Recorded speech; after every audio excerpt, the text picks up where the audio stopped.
Facing the fall, Monday, St. Johns County students will return to school for the first time since March. We're getting a look inside the classrooms, which have been rearranged for social distancing and increased cleaning. Kelly Wiley is speaking with parents who want to send a parent who wants to send her child back to the classroom, but is waiting to make sure it is safe. We begin with Joe McLean joining us live from Liberty Pines Academy in St. Johns, one of two schools where Joe took a tour. A lot of changes, Joe.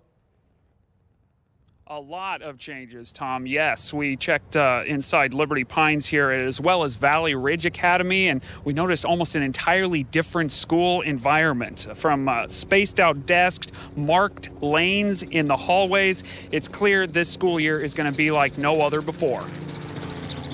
This is one of our distance learning classrooms, so you can see we've opened our wall. We have double the space. Our first look at St. Johns County classrooms, now made over for social distancing and regular cleaning. This is what your child is going to see when they're sitting at their desks, separated from other students by these barriers. And these are going to be sanitized each night by a school maintenance crew. Students will have to wear a mask on the bus or as they're getting dropped off by parents, and they'll have to keep it on until getting their temperature checked at their first class of the day.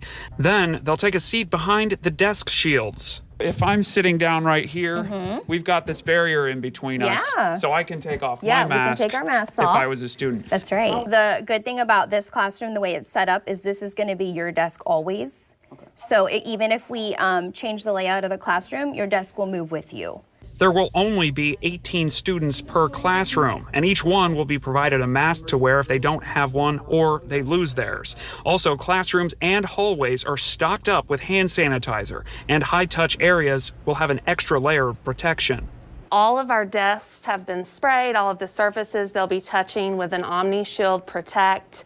And in the now expanded cafeteria, students who share a classroom will also share a lunch table to minimize any potential transfer of the virus. Here in the cafeteria, an entire row, so these 3 tables would be a cohort for a class. These tables are 3 feet apart, and then they're 6 feet apart from the next class cohort.